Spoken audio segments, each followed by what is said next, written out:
Hello students, welcome to newspaper reading article 30। बहुत सारे लोग इस समय पहचान भी गए होंगे आज किसके बारे में बात करने वाले हैं। स्क्रीन पे आप देख सकते हैं a man is fighting a bull. South India में एक बहुत फेमस स्पोर्ट है जहाँ पर आपको ऐसे दृश्य देखने को मिलते हैं और वो है जल्लीकट्टू। तो आज जो हमारा आर्टिकल है वो है Jallikattu in Tamil Nadu, pride and politics. Tamil Nadu में खेले जाने वाला जल्लीकट्टू, प्राइड यानी किसके लिए गौरव की बात है, एंड पॉलिटिक्स और उसमें क्या राजनीति चलती है। ये आर्टिकल हाल ही में इंडियन एक्सप्रेस में छपा और इसका लिंक जो है डिस्क्रिप्शन बॉक्स में गिवन है। Let's begin with assembly polls round the corner. With को हम पढ़ेंगे नाउ व्हेन, अब जब असेंबली पोल्स जो है राउंड द कॉर्नर है। राउंड द कॉर्नर का मतलब very near. With assembly polls round the corner in Tamil Nadu, अब जब असेंबली पोल्स बहुत करीब है तमिलनाडु में। The Pongal festival and Jallikattu, the traditional bull taming sport, have caught the attention of the BJP and Congress. Pongal के त्योहार ने और जल्लीकट्टू ने, जो कि परंपरागत बुल टेमिंग स्पोर्ट है। बुल टेमिंग स्पोर्ट का मतलब एक ऐसा खेल जिसमें बुल को टेम किया जाता है। किसी भी जानवर को टेम करने का मतलब उसको इंसानी कंट्रोल में ले आना, उसको इस तरीके से बना देना वो इंसान की बात माने। तो ये कैसा स्पोर्ट है? ये बुल टेमिंग स्पोर्ट है। और both of these things have caught the attention of the BJP and Congress. इन दोनों चीजों ने जो है इस समय रुचि जगा दी है। किसके अंदर? बीजेपी के अंदर और कांग्रेस के अंदर। या ये बोल सकते हैं इन दोनों चीजों के लिए रुचि जाग गई है बीजेपी के अंदर और कांग्रेस के अंदर। दो आपके अंदर दो आपने फ्रेजेस सीखे, एक राउंड द कॉर्नर और एक कैच द अटेंशन। सारे जो ये मैं वर्ड्स हाईलाइटेड है ना, ये सारे आपको स्क्रीन पे बुलेट पॉइंट बने हुए, जैसे यहाँ पर देखो राउंड द कॉर्नर दिख रहा है तो ये नोट में आपके ऐड हो जाना चाहिए आपकी नोटबुक में।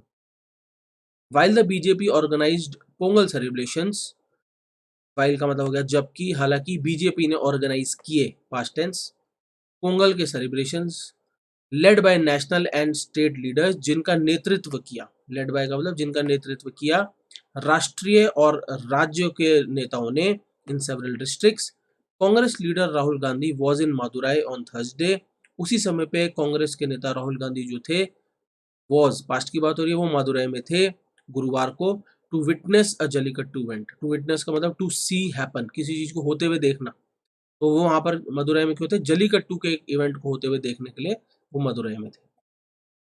In the past both the BJP and the Congress have faced public anger for their stands on jallikattu. Past में दोनों बीजेपी और कांग्रेस ने पब्लिक एंगर यानी पब्लिक के गुस्से का सामना करा है अपने रवैयों को लेके। स्टैंड मतलब अपने एटीट्यूड को लेके जल्लीकट्टू पे। अ कंट्रोवर्शियल स्पोर्ट, जो कि एक विवादास्पद खेल है, which has faced long legal battles over cruelty to animals, जिस स्पोर्ट ने झेले हैं, प्रेजेंट परफेक्ट टेंस, लंबे लीगल बैटल्स। इसको लेके ओवर क्रूअल्टी टू एनिमल्स, जानवरों के प्रति क्रूरता की वजह से इसने लंबे लीगल बैटल झेले। क्रूअल्टी टू का पेयर बनेगा, ध्यान रखना है। And which at the same time is a symbol of Tamil culture, और जो कि विच रिलेटिव प्रोनाउन है, और जो कि इसी समय पे एट द सेम टाइम का मतलब क्या, इसी समय पे एक क्या है, सिंबल है, प्रतीक है इसका तमिल संस्कृति का। तो ये जो जल्लीकट्टू जो है एक विवादास्पद स्पोर्ट है, इस पर बहुत सारे लीगल बैटल चलते आ रहे हैं। और लीगल बैटल का कारण क्या है कि उस पर जानवरों के प्रति क्रूरता इसमें दिखती है, लेकिन ये जो है प्रतीक भी है तमिल कल्चर का। ये इस पैराग्राफ में बोला। In their present efforts to celebrate these cultural symbols, अपने प्रेजेंट एफर्ट्स में, एफर्ट हो गया प्रयास, अपने प्रेजेंट प्रयासों में क्या करने के लिए? To celebrate these cultural symbols. ये जो अभी मैंने बताया ना कल्चर के प्रतीक है, दो कल्चर के प्रतीक कौन कौन से? तमिल कल्चर के दो प्रतीक, एक पोंगल फेस्टिवल की बात हो रही है और एक जल्लीकट्टू की बात हो रही है। तो इनको सेलिब्रेट करने के लिए, सेलिब्रेट करने का मतलब मनाने नहीं, सेलिब्रेट का मतलब इनको सम्मान देने के लिए।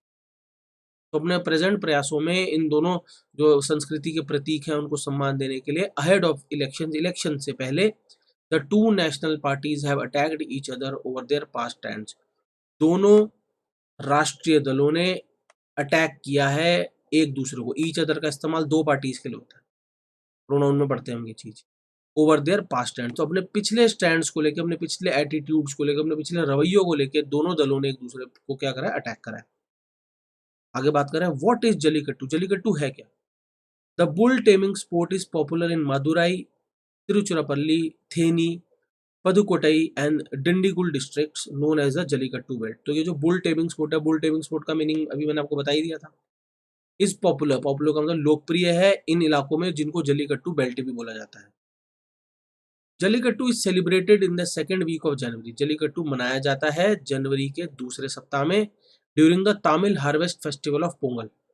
तमिल जो हार्वेस्ट फेस्टिवल है जिसमें फसल की कटाई होती है, जिसका नाम है पोंगल, उसके दौरान जल्लीकट्टू भी जो है मनाया जाता है। A traditional over 2000 years old, एक परंपरा जो कि लगभग 2000 साल पुरानी है। Jallikattu is a competitive sport. Jallikattu एक कॉम्पिटिटिव स्पोर्ट है, एक स्पोर्ट जिसमें स्पर्धा करते हैं लोग, एक दूसरे से compete करते हैं। As well as an event to honour bull owner. तो ये कॉम्पिटेटिव स्पोर्ट तो है ही, साथ ही साथ एज वेल एज का मतलब साथ ही साथ ये एक इवेंट है टू ऑनर, ऑनर करने का मतलब सम्मान देने के लिए किसको, बुल ओनर्स को। Who rear them for meeting, जो उनको रियर करते हैं, ब्रीड करते हैं, उनको पालन पोषण करते हैं उनका मीटिंग के उद्देश्य से। तो दो पर्पस है जल्लीकट्टू बनाने के लिए, एक तो एक स्पोर्ट भी है, कॉम्पिटेटिव स्पोर्ट भी है, साथ ही साथ ये बुल ओनर जो है उनको सम्मान देने के लिए भी इसको मनाया जाता है। It is a violent sport. Violent का मतलब हिंसक, ये एक वायलेंट स्पोर्ट है। All the meanings are given on the slide. सारे मीनिंग बुलेट पॉइंट्स में स्लाइड पे हैं, अपने नोटबुक में ऐड करने हैं, अपने समझदारी दिखाइए स्टूडेंट्स। तो ये एक हिंसक खेल है इन विच कंटेस्टेंट्स, इसमें जो कंटेस्टेंट्स होते हैं, try to tame the bull for a prize, वो बुल को टेम करने की कोशिश करते हैं एक इनाम के लिए। टेम करने का मतलब मैं आपको समझा चुका हूँ। इफ दे फेल, अगर वो फेल हो जाते हैं, the bull owner wins the prize, ऐसे में बुल ओनर जो है प्राइज जीत जाता है। In an age when the farm sector is largely mechanised, in an age का मतलब एट अ टाइम, ऐसे समय पे जब फार्म सेक्टर जो है लार्जली मैकेनाइज्ड है, फार्म सेक्टर का बड़ा हिस्सा जो मैकेनाइज्ड है, मैकेनाइज्ड का मतलब जहाँ पर सारी चीजें मशीनें कर रही हैं। There are no major monetary benefits, ऐसे में कोई बड़े आर्थिक फायदे जो नहीं है किसके लिए, बुल ओनर्स के लिए। इसमें in breeding Jallikattu bulls, Jallikattu bulls को ब्रीड करने में, उनको पालन पोषण करने में, other than the prizes they get during Jallikattu events, सिवाय किसके, जो उनको इनाम मिल जाते हैं जलीकट्टू इवेंट्स के दौरान। तो बोल रहे हैं कि ऐसे समय पे जब फार्म सेक्टर में सारी चीजें तो मशीनें कर रही है। अब पहले क्या होता था, बुल्स जो होते थे फार्म्स में काम करते तो वो खेती में उनका इस्तेमाल करा जाता था, हल जोतने में उनका इस्तेमाल करा जाता था। अब ज्यादातर चीजें ट्रैक्टर कर रही है, मशीनें कर रही है। तो बुल ओनर्स के लिए कोई बहुत इंसेंटिव नहीं रह गया बुल पालने का, सिवाय क्या कि जल्लीकट्टू इवेंट में उनको क्या मिल जाता है, थोड़े बहुत प्राइज मिल जाते। ट्रेडिशनली, प्राइजेस की बात हो रही है, ट्रेडिशनली प्राइजेस क्या होते थे, these use to be a dhoti, ये प्राइजेस एक धोती हुआ करती थी। अ टावल, कोई टावल हुआ करता था। बीटल लीव्स, बीटल किसको बोलते हैं, पान के पत्ते। Bananas and a cash prize of ₹101, तो ये परंपरागत इनाम हुआ करता था। ओवर द लास्ट 2 डेकेड्स, पिछले 2 दशकों में, the prizes have included grinders, fridge and small furniture. तो पिछले 2 दशकों में ऐसे ऐसे इनाम भी दिए जाने लगे, जैसे मिक्सर, ग्राइंडर, फ्रिज और स्मॉल फर्नीचर। आगे प्रश्न पूछा जा रहा है, why is Jallikattu important in Tamil Tamil culture. Tamil culture में, तमिल संस्कृति में जलीकट्टू इंपॉर्टेंट क्यों है। जलीकट्टू इज कंसिडर्ड, जलीकट्टू को माना जाता है a traditional way of the peasant. Peasant farmer class को बोलते हैं। किसान का जो है परंपरागत तरीका माना जाता है जलीकट्टू, किसान कम्युनिटी का, फार्मर कम्युनिटी का। To preserve their pure breed न्यूट्रिबल्स, और वो जलीकट्टू उनके लिए जरूरी क्यों है, टू प्रिजर्व, प्रिजर्व करने के लिए अपनी प्योर ब्रीड नेटिव बुल्स को। प्रिजर्व का मतलब जब भी हम किसी चीज को प्रिजर्व करते हैं तो उसको बनाए रखते हैं, उसके अंदर कोई चेंज नहीं आने देते, उसको खत्म नहीं होने देते। फिर से पढ़ते हैं, Jallikattu is considered a traditional way for the peasant community. Jallikattu माना जाता है परंपरागत तरीका फार्मर कम्युनिटी के लिए, प्रिजर्व करने के लिए अपने प्योर ब्रीड नेटिव बुल्स को। At a time when cattle breeding is often an artificial process, एक ऐसे समय पे जहाँ पे कैटल को पालना, कैटल का पालन पोषण करना एक आर्टिफिशियल प्रोसेस बन के रह गया है। Conservationist and pageants argue, conservationist कौन है, कंजर्व वर्ड से कंजर्वेशनिस्ट बनता है। कंजर्व का मतलब क्या होता है, किसी चीज का संरक्षण करना, उसको खत्म होने से रोकना, बदलने से रोकना। तो कंजर्वेशनिस्ट और पेजेंट जो है ना, ये क्या आर्ग्यू करते हैं, that Jallikattu is a way to protect these male animal, कि जलीकट्टू जो है तरीका है प्रोटेक्ट करने का, ये जो मेल एनिमल्स है, बुल की बात हो रही है, which are otherwise use only for meat if not ploughing. Which are otherwise use का मतलब जिनको अदरवाइज सिर्फ किस चीज के लिए यूज करा जाता है, मीट के लिए यूज करा जाता है। इफ नॉट प्लोइंग, अगर खेती में उनका इस्तेमाल नहीं हो रहा है तो फिर मीट के लिए हो रहा है। तो अब देखो ये तो उन्होंने पहले ही बोल दिया कि बुल का इस्तेमाल अब क्या है, खेती में तो ना के बराबर ही हो रहा है, यानी ज्यादातर अब जो बुल्स ब्रीड करे जा रहे हैं उनका इस्तेमाल किसके लिए हो रहा है, फिर मीट के लिए हो रहा है। तो पेजेंट्स क्या कहते हैं, कंजर्वेशनिस्ट क्या कहते हैं कि जल्लीकट्टू चलता रहेगा तो इनका इस्तेमाल मीट में कम हो और स्पोर्ट में इनका जो है इस्तेमाल ज्यादा होगा और ये हमारे जो है बुल्स जो है प्रिजर्व हो जाएंगे, बच जाएंगे। कंगयम, पुलिकुलम, उमलाचरी, बुरुजूर and Malai Madu are among the popular native cattle breeds. ये क्वेश्चन तैयार हो गया आपका यूपीएससी का, सीडीएस के पेपर में भी आ सकता है और पेपर में भी आ सकता है कि ये जो 4 वर्ड हैं ये किससे संबंधित हैं। चावल की प्रजाति है, गेहूं की प्रजाति है, बुल की प्रजाति है, शेरों की प्रजाति है, पूछा जा सकता है। तो ये जो प्रजातियां हैं ये पॉपुलर नेटिव कैटल ब्रीड्स है। नेटिव का मतलब क्या होता है, नेटिव का मतलब ये लिखा है प्लांट्स और animals that are native to a particular region live or grow there naturally and were not brought there. तो कोई चीज जहां पर प्राकृतिक रूप से पैदा होती है, वहीं उगती है, वहीं पनपती है, तो वो उस जगह की नेटिव होती है। तो ये जो है सारी नेटिव ब्रीड्स है जो जलीकट्टू के लिए इस्तेमाल करी जाती है। The owners of these premium breed, जो मालिक होते हैं प्रीमियम ब्रीड्स के, प्रीमियम कोई चीज़ है तो क्वालिटी में बहुत बढ़िया होती है, ज़्यादातर महंगी भी होती है। तो जैसा बताई दिया कि सारी बढ़िया ब्रीड्स है बल्कि, तो ये जो प्रीमियम ब्रीड्स के जो ओनर होते हैं, ब्रीड्स कमांड रिस्पेक्ट लोकली। तो इन ब्रीड्स के जो है ये कमांड करते हैं रिस्पेक्ट लोकली, यानी इनको रिस्पेक्ट मिलती है लोकल लेवल पे सब लोगों की। क्यों रिस्पेक्ट मिलती है कि भाई ये इतनी बढ़िया ब्रीड्स जो है बुल की इन्होंने पाली हुई। मीनिंग्स को ऐड करेंगे। अगला प्रश्न, why has Jallikattu been the subject of legal battle. Jallikattu जो है लीगल बैटल्स क्यों इस पे चलते रहे हैं, क्यों इस पे कानूनी बैटल चलते रहे हैं, कानूनी लड़ाइयां इस पे चलती रही। In India legal battle surrounding animal rights issue, अब ये बिल्कुल इतिहास बता रहा है कि कब से शुरू हुआ। भारत में कानूनी लड़ाई सराउंडिंग एनिमल राइट्स इश्यूज से संबंधित, सराउंडिंग का मतलब रिलेटेड टू पढ़ेंगे उसको, संबंधित किससे, एनिमल राइट्स इश्यूज से, यानी जानवरों के अधिकार के मुद्दों से संबंधित। इमर्ज्ड, अस्तित्व में आए, इमर्ज कोई चीज होती है तो एग्जिस्टेंस में आती है, उत्पन्न होती है। तो ये जो लीगल बैटल्स उत्पन्न हुए इन द अर्ली 1990s के अर्ली दशकों में। A notification from the Environment Ministry in 1991 banned the training and exhibition of bears, monkeys, tigers, panthers and dogs. एक औपचारिक नोटिस ने, नोटिफिकेशन औपचारिक घोषणा हो गई, औपचारिक नोटिस हो गया किससे, एनवायरमेंट मिनिस्ट्री से 1991 में। उस नोटिस ने क्या करा, बैन कर दिया इसको, ट्रेनिंग को और एग्जीबिशन, एग्जीबिशन मतलब डिस्प्ले, प्रदर्शनी, किसकी, बियर्स की, मंकीज की, टाइगर्स की, पैंथर्स की एंड डॉग्स की, which was challenge by the Indian circus organisation in the Delhi high court, जिसको चुनौती दी गई, वॉज चैलेंज पैसिव एक्सप्रेशन, जिसको चुनौती दी गई इंडियन सर्कस ऑर्गेनाइजेशन द्वारा दिल्ली हाई कोर्ट में।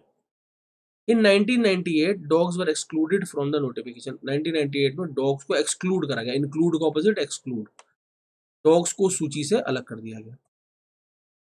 Jallikattu first came under legal scrutiny in 2007, लेकिन जलीकट्टू देखो 2007 तक बचा रहा। पहली बार लीगल स्क्रूटनी, स्क्रूटनी का मतलब लीगल इन्वेस्टिगेशन, लीगल एग्जामिनेशन जो जलीकट्टू पे हुई वो कब हुई, 2007। तो एक्चुअली में देखा जाए जानवरों से रिलेटेड इश्यूज तो 90 के दशक से शुरू हो गए थे, 1991 में बैन भी हो गए थे, लेकिन जलीकट्टू 2007 तक बचा रहा। When the Animal Welfare Board of India and Animal Rights Group PETA moved petitions, ये तब हुआ जब animal welfare board of India और एनिमल राइट्स ग्रुप पेटा ने क्या करे, याचिका दर्ज करी। मूव पिटिशन का मतलब याचिका दर्ज करी, किसमें, सुप्रीम कोर्ट में, किसके विरुद्ध, against Jallikattu as well as bullock cart race, दोनों चीजों के खिलाफ उन्होंने याचिका दर्ज की, बुलक कार्ट रेस के और जलीकट्टू के। The Tamil Nadu government however worked it's way out, Tamil Nadu government लेकिन बच निकली, वर्कड इट्स वे आउट मतलब उन्होंने कुछ तिकड़ा में लड़ाया और वो बच निकले किससे, ऑफ द बैन, ये जो बैन लगा था उससे, by passing a law in 2009, उन्होंने 2009 में एक कानून पारित कर दिया और उससे बच निकले, which was signed by the governor, जिसको गवर्नर द्वारा जिस पे साइन कर दिया गया, was signed passive expression. In 2011 the UPA regime at the centre added bulls to the list of animals whose training and exhibition is prohibited. 2011 में UPA शासन ने, जो कि उस समय सेंट्रल गवर्नमेंट थी, एडिड बुल्स, उसने बुल्स को जो है इस सूची में ऐड करा जानवरों की, whose ट्रेनिंग, जिनकी ट्रेनिंग और एग्जीबिशन पे रोक लगा दी गई। अब यहाँ पर मैं एक रेजीम वर्ड पे थोड़ी बात करूंगा। जब भी सरकार के साथ रेजीम जुड़ा जाता है ना, UPA regime, NDA regime, BJP regime, तो रेजीम ना वैसे तो शासन के लिए वर्ड यूज होता है, लेकिन जब रेजीम वर्ड यूज होता है ना तो वहां पर बोलने वाला जो है वो एक तरीके से आलोचना कर रहा है शासन की, ये बोल के कि ये डेमोक्रेटिक नहीं, लोकतांत्रिक नहीं है, इसको शासन का नाम दिया गया। क्योंकि हम देखो, हम डिक्टेटरशिप में नहीं रहते जहाँ पर किसी तानाशाह का शासन चल रहा है या किसी राजा का शासन चल रहा है। हम एक डेमोक्रेटिक कंट्री में रह रहे हैं। तो ऐसी कंट्री में जब किसी गवर्नमेंट को रेजीम नाम दे दिया जाता है, तो बोलने वाला एक तरीके से क्रिटिकल है, आलोचना कर रहा है, वो ये बोलना चाह रहा है कि यहाँ पर लोकतांत्रिक तरीकों से काम नहीं हो रहा है। ठीक है, तो रेजीम वर्ड का ध्यान रखना। इन मई 2014, मई 2014 में, days before the BJP was elected to power, days before the BJP मतलब कुछ ही दिन पहले बीजेपी के पावर में आने से, वॉज इलेक्टेड भी पैसिव है, जब बीजेपी को पावर में चुना गया, the supreme court band the bull taming sport, supreme court ने प्रतिबंध लगा दिया इस बुल टेमिंग स्पोर्ट पे, रूलिंग ऑन अ पेटिशन, और ये रूलिंग उन्होंने ये जो निर्णय जो उन्होंने दिया है कि याचिका पे दिया, दैट साइटेड द 2011 नोटिफिकेशन, जिसने साइट किया, जब हम किसी चीज को साइट करते हैं ना, तो उसको बतौर प्रूफ प्रेजेंट करते हैं, उसको बतौर एग्जाम्पल प्रेजेंट करते हैं। तो उन्होंने उस पेटिशन पे आधारित रूलिंग दी जिसने 2011 के नोटिफिकेशन को साइट करा। ये 2011 में नोटिफिकेशन आया था, अभी पीछे बात हुई थी ना, ये जो यूपीए गवर्नमेंट ने जो दिया था, कि 2011 में नोटिफिकेशन आया था, तो उसके चलते सुप्रीम कोर्ट ने भी क्या कर दिया, इसको बैन कर दिया। फिर आगे प्रश्न उठता है, सो इज इट लीगल और बैन? हो तो अब क्या माने हम, जल्लीकट्टू को लीगल माने या बैन माने? That is the subject of a case pending in the supreme court. अब ये जो विषय है, दैट इज द सब्जेक्ट का मतलब ये विषय है केस का, जो कि इस समय पेंडिंग है। पेंडिंग यहाँ पर पार्टिसिपल है, मैं ऐसे बोल सकता था, that is the subject of a case which is pending, that is pending in the supreme court. The state government has legalise this event, state government ने लीगलाइज कर दिया है, वैध कर दिया है इन इवेंट्स को, which has been challenge in court, जिसको चुनौती भी दे दी गई है। Present perfect continuous passive, has been के बाद थर्ड फॉर्म, जिसको चुनौती भी दे दी गई है कोर्ट में। इन जनवरी 2017, जनवरी 2017 में, months after the death of chief minister Jayalalithaa, 2017 में कुछ ही महीनों बाद, मंथ्स आफ्टर मतलब कुछ ही महीनों बाद चीफ मिनिस्टर जयललिता की मृत्यु के, मैसिव प्रोटेस्ट इरप्टेड, मैसिव का मतलब ह्यूज, बहुत बड़े प्रोटेस्ट, विरोध जो है इरप्ट कर गए, इरप्ट कर गए मतलब फैल गए पूरे तमिलनाडु में, अगेंस्ट द बैन, बैन के विरुद्ध, विद चेन्नई सिटी विटनेसिंग, जहां पे चेन्नई सिटी ने देखा होते हुए, क्या होते हुए देखा, अ 15 डे लॉन्ग जल्लीकट्टू अपराइजिंग, 15 दिन की लंबी अपराइजिंग चली, अपराइजिंग मतलब रिबेलियन, विरोध, विद्रोह, 15 दिन का विद्रोह चेन्नई में ही देखने को मिला। The same year the Tamil Nadu government released an ordinance, उसी वर्ष तमिलनाडु गवर्नमेंट ने रिलीज करा एक ऑर्डिनेंस, अमेंडिंग, अमेंडिंग पार्टिसिपल, जिसने अमेंड करा, जिसने संशोधित करा सेंट्रल एक्ट को, एंड अलाउइंग, और अलाउ करा जल्लीकट्टू को in the state. This was later ratified by the president, इसको बाद में औपचारिक स्वीकृति दी गई। रेटिफाई करने का मतलब औपचारिक स्वीकृति देना, इसके द्वारा, प्रेसिडेंट के द्वारा। PETA challenge the state move, PETA ने चुनौती दी इस राज्य की जो इस मूव को, आर्ग्यूइंग, ये बहस करते हुए, इट वॉज अनकॉन्स्टिट्यूशनल, की ये असंवैधानिक था। क्यों असंवैधानिक था? क्योंकि वो कह रहे एक तरफ तो सुप्रीम कोर्ट ने इसको बैन कर दिया, दूसरी तरफ स्टेट ने क्या बोल दिया है कि इसको, स्टेट ने इसको पास कर दिया एज अ बिल, और इसको रेटिफाई भी करा दिया प्रेसिडेंट से। इन 2018, 2018 में the supreme court referred the Jallikattu case to a constitutional bench, 2018 में सुप्रीम कोर्ट ने रेफर कर दिया जल्लीकट्टू केस को एक कॉन्स्टिट्यूशन बेंच को, where it is pending now, जहां पर अभी ये क्या चल रहा है, पेंडिंग चल रहा है। The main question to be resolve, मुख्य क्वेश्चन टू बी रिजॉल्व का मतलब जिसका हल निकालना है, इज वेदर, क्या the Jallikattu tradition can be protected as a cultural right, कि क्या इस जल्लीकट्टू ट्रेडिशन को हम प्रोटेक्ट कर सकते हैं एक सांस्कृतिक अधिकार के तौर पे तमिलनाडु के लोगों का, जिनका ये फंडामेंटल राइट है, जिनका ये मूलभूत अधिकार है। आर्टिकल 29(1) मैंडेट्स, आर्टिकल 29(1) कहता है दैट कि any section of the citizen residing in the territory of India, कोई भी वर्ग इसका, सिटीजन्स का, रिजाइडिंग, जो रह रहे हैं किसी टेरिटरी में भारत की, किसी इलाके में भारत के, और एनी पार्ट देयर ऑफ, या किसी भी हिस्से में, हैविंग अ डिस्टिंक्ट लैंग्वेज, जिनकी जो है डिस्टिंक्ट, डिफरेंट लैंग्वेज है, स्क्रिप्ट है, परंपरा है, ऑफ इट्स ओन, अपनी ही जिनकी अलग ही क्या है पहचान है, भाषा है, संस्कृति है, शैल हैव द राइट, उनके पास अधिकार होगा, टू कंजर्व द सेम, उसको कंजर्व करने का, उसको बनाए रखने का, उसको खत्म होने से रोकने का। Like Tamil Nadu, Karnataka to pass the law, Tamil Nadu की तरह कर्नाटका ने भी, टू की वजह से भी पास किया एक कानून, to save a similar sport, एक सिमिलर स्पोर्ट, इसी प्रकार के स्पोर्ट को बचाने का, जिसका नाम था Kambala. A similar attempt by Maharashtra to, एक इसी प्रकार का प्रयास महाराष्ट्र द्वारा भी वॉज चैलेंज, उसको चुनौती दी गई कोर्ट में, before it was passed as law, उसके कानून के बतौर उसके पास होने से पहले। Except in Tamil Nadu and Karnataka, but सिर्फ तमिलनाडु और कर्नाटका को छोड़ के, where bull taming and racing continue to be organise, जहां पर ये जो बुल टेमिंग है और रेसिंग जो है अभी भी कंटिन्यू करी जा रही है ऑर्गेनाइज होना, the sports remain banned in all other states, ये जो स्पोर्ट्स हैं बाकी सारे राज्यों में इस समय बैंड है, including Andhra Pradesh, Punjab and Maharashtra, due to the 2014 ban order from the supreme court, और आखिरी ऑर्डर जो इस पे चल रहा है वो 2014 का सुप्रीम कोर्ट का ऑर्डर इस पे चल रहा है। What is the politics playing out, अब इसमें पॉलिटिक्स क्या डेवलप हो रही है इलाके में। After the DMK regime in 2009 had issued a notification in favour of jallikattu, अब इसमें शुरू से बता रहे कि तमिलनाडु में शुरू से क्या हुआ। अब देखो जीडी के लिए बहुत अच्छा टॉपिक बन गया, एनिमल क्रूअल्टी पे कोई भी डिबेट या ग्रुप डिस्कशन आप फेस करोगे वहां पर आप इसका इस्तेमाल कर सकते हो, जल्लीकट्टू का एग्जाम्पल्स दे सकते हो, आपका बेस बन गया कि कब सबसे पहले जो है एनिमल क्रूअल्टी को लेके जो है बिल आए, कब सबसे पहले उनको बैन करा गया, ये सारी चीजें आपको इस आर्टिकल से मिल गई। एनीवेज आगे बढ़ रहे हैं। तो after the DMK regime in 2009 had issued a notification in favour of jallikattu, इसके बाद जब डीएमके शासन ने 2009 में इशू किया था नोटिफिकेशन, औपचारिक घोषणा की थी इसके पक्ष में, जल्लीकट्टू के पक्ष में, इट वाज द 2011 अमेंडमेंट, तो 2011 का संशोधन था by the union environment ministry, union environment ministry के द्वारा, that led to the ban on Jallikattu in 2014। तो हुआ क्या, आप देखो टाइमलाइन समझो कि 2009 में डीएमके के जो सरकार थी तमिलनाडु में, उन्होंने बोला कि जल्लीकट्टू के फेवर में उन्होंने नोटिफिकेशन दिया कि चलाओ जल्लीकट्टू चलेगा। 2011 में संशोधन हुआ और यूनियन एनवायरनमेंट मिनिस्ट्री ने क्या करा, इस पे बैन लगा दिया 2014।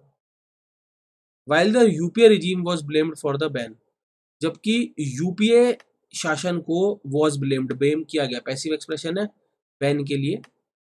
The BJP at the centre too had shown an indifferent approach, BJP जो कि केंद्र में थी उन्होंने भी दिखाया था, हैड शोन उन्होंने भी दिखाया था एक इंडिफरेंट अप्रोच, इंडिफरेंट का मतलब नॉट अफेक्टेड बाय अप्रोच, कोई फर्क नहीं पड़ता अप्रोच इसके प्रति, टू द कंट्रोवर्सी, इस विवाद के प्रति, अंटिल द 2017 अपराइजिंग, और ये कब तक इंडिफरेंट थी बीजेपी, 2017 के विद्रोह तक, जो कि चेन्नई में हुआ था, अभी हमने बात की थी ना, 15 दिन तक चला था। Attended by thousands of people, which was attended, जिसको अटेंड किया था हजारों लोगों के द्वारा, whose slogans often targeted Narendra Modi regime, जिनके स्लोगन्स ने क्या करा था, टारगेट किया था नरेंद्र मोदी की शासन को। तो उसके बाद से जो है यूपीए का स्टैंड इस पर बदल गया, पहले तो उनको कोई फर्क नहीं पड़ रहा था कि जल्लीकट्टू चले ना चले, लेकिन जब 2017 में जो अपराइजिंग हुई, जो विद्रोह हुआ, और उसमें जो है नरेंद्र मोदी की सरकार को लेकर नारेबाजी की गई, तब जो है बीजेपी का रवैया इसके लिए बदला। अब देखो पॉलिटिक्स देखो, अभी थोड़ी देर पहले हमने ये पढ़ा था कि राहुल गांधी जी मदुरई में एक जो इवेंट में थे जल्लीकट्टू देखने आए, और यूपीए गवर्नमेंट ही वो गवर्नमेंट थी जिसने सबसे पहले इस पे क्या लगाया था, सबसे पहले इस पे बैन लगाया। तो this is known as politics. आगे है, now the two parties are competing with each other, अब जो है दोनों दल जो हैं कंपीट कर रहे हैं एक दूसरे से, to assert their support, assert का मतलब टू स्टेट, व्यक्त करने के लिए, फर्मली, जब किसी चीज को फर्मली पक्के ढंग से व्यक्त करा जाता है तो अजर्ट वर्ड यूज होता है। तो अब वो कंपीट कर रहे हैं अपने सपोर्ट को अजर्ट करने के लिए टू जल्लीकट्टू इवेंट्स, तभी तो राहुल गांधी जी देखने आए। राहुल गांधी सेड एट मदुरई, राहुल गांधी जी ने मदुरई में कहा on Thursday that he had witnessed jallikattu, कि उन्होंने जल्लीकट्टू होते हुए देखा, and that it was safer for both bulls and bull tamers, और ये जो है ज्यादा सुरक्षित था, सेफर, सेफेस्ट, तो कंपैरेटिव डिग्री है, तो ज्यादा सुरक्षित था इसके लिए, बुल्स के लिए भी और बुल टेमर्स के लिए। He also charged BJP with making efforts to suppress Tamil culture and language. उन्होंने चार्ज बीजेपी को चार्ज करा मतलब इल्जाम लगाया, ब्लेम करा। He also blamed BJP with, charge का पेयर विद से बनता है, अक्यूज का पेयर ऑफ से बनता है। तो उन्होंने इल्जाम लगाया बीजेपी पे किस चीज का, प्रयास करने का, मेकिंग एफर्ट्स का मतलब प्रयास करने का, किस चीज का, दबाने का, टू सप्रेस। किसको दबाने का, तमिल संस्कृति को और तमिल लैंग्वेज को। तो उन्होंने इल्जाम लगाया वहां पर। देखने वो जल्लीकट्टू आए थे, लेकिन पॉलिटिकल स्टेटमेंट दिया कि भाई बीजेपी तो क्या प्रयास कर रही है, तमिल कल्चर को सप्रेस करने का और लैंग्वेज को सप्रेस करने का कर रही है। For the BJP national general secretary in charge of Tamil Nadu सीटी रवि, तो बीजेपी के लिए जो नेशनल जनरल सेक्रेटरी है इन चार्ज सीटी रवि हैज अक्यूज्ड, उन्होंने राहुल गांधी को अक्यूज करा है ऑफ हिपोक्रेसी। देखो कितनी अच्छी लर्निंग है ना ग्रामर पॉइंट ऑफ व्यू से। चार्ज का पेयर जब विद से बनता है तो भी इल्जाम लगाना मतलब होता है, अक्यूज का पेयर जब ऑफ से बनता है तो भी इल्जाम लगाना मतलब होता है। तो लिखने वाले ने वहां पर चार्ज विद का पेयर बनाया, यहाँ पर अक्यूज ऑफ का। तो सीटी रवि ने इल्जाम लगाया राहुल गांधी पे किसका, हिपोक्रेसी का। हिपोक्रेसी मतलब पाखंड। जब कोई व्यक्ति अपनी अपनी कथनी और उसकी करनी अलग अलग होती है। फॉर एग्जाम्पल कि एज ए टीचर मैं आपको बोलूँ कि आप वोकैब जो है प्रिपेयर करा करो रेगुलर बेसिस पर, और मैं खुद अखबार जब पढ़ूँ और वोकैब ना ढूंढूँ उसमें जो वर्ड नया मिले और मैं ना देखूँ, दिस इज हिपोक्रेसी। आपको बोलूँ कि सुबह जल्दी उठा करो, वर्जिश करा करो और मैं ना करूँ, तो वो पाखंड कहलाता है। हिपोक्रेसी मतलब जब आपके वर्ड्स में और आपके एक्शंस में फर्क होता है। तो सीटी रवि ने राहुल जी पे क्या करा, हिपोक्रेसी का इल्जाम लगाया, रिमाइंडिंग हिम, उनको याद दिलाते हुए of the UPA government stand that Jallikattu is cruel and bar, याद दिलाते हुए यूपीए गवर्नमेंट ने क्या स्टैंड था उनका, क्या एटीट्यूड था जलीकट्टू के प्रति, कि यूपीए गवर्नमेंट ने कहा था कि ये तो एक क्रूर और बारबेरिक स्पोर्ट है। बारबेरिक का मतलब ये होता है क्रूल, अनसिविलाइज्ड, असभ्य। ये तो एक क्रूल और असभ्य स्पोर्ट है। The BJP is an alliance with the ruling AIADMK in Tamil Nadu, BJP जो है अलायंस में है, गठबंधन में है किसके साथ, जो रूलिंग एआईएडीएम की सरकार है तमिलनाडु की। वाइल जबकि कांग्रेस जो है वो एलाई है इसका, ऑपोजिशन डीएमके का, साथी है ऑपोजिशन डीएमके का। ठीक है स्टूडेंट्स, तो अगर अब इस पूरे को ध्यान से पढ़ते हो ना तो दो तीन चीजें समझ रहे हैं। एक तो क्रूअल्टी टुवर्ड्स एनिमल, जीडी के लिए थोड़ा मटेरियल मिलता है, जलीकट्टू पे जानकारी मिल जाती है, और थोड़ा सा पॉलिटिक्स भी देखने को मिल रही है कि रूल किसने बनाया, यूपीए गवर्नमेंट ने बनाया। अब इसी रूल को हटाने के लिए कौन लड़ रहा है, फिर से यूपीए गवर्नमेंट लड़ रही है। ठीक है, बीजेपी को भी पहले कोई फर्क नहीं पड़ता था, अब जब चुनाव आने वाला तो बीजेपी को भी फर्क पड़ने लगा। तो एस्पेक्ट्स है, नॉलेज एस्पेक्ट भी मिला जलीकट्टू के बारे में, और हमको पॉलिटिकल एस्पेक्ट भी इस टॉपिक का मिला। एनीवेज, हर स्लाइड पे स्टूडेंट्स वर्ड्स थे, बुलेट पॉइंट बने हुए थे, उन वर्ड्स को अपनी नोटबुक में ऐड करो, टॉपिक को प्रिपेयर करो एज अ करंट टॉपिक, और इसी तरीके के इंटरेस्टिंग टॉपिक के साथ मैं आपसे फिर मिलूंगा। Thank you.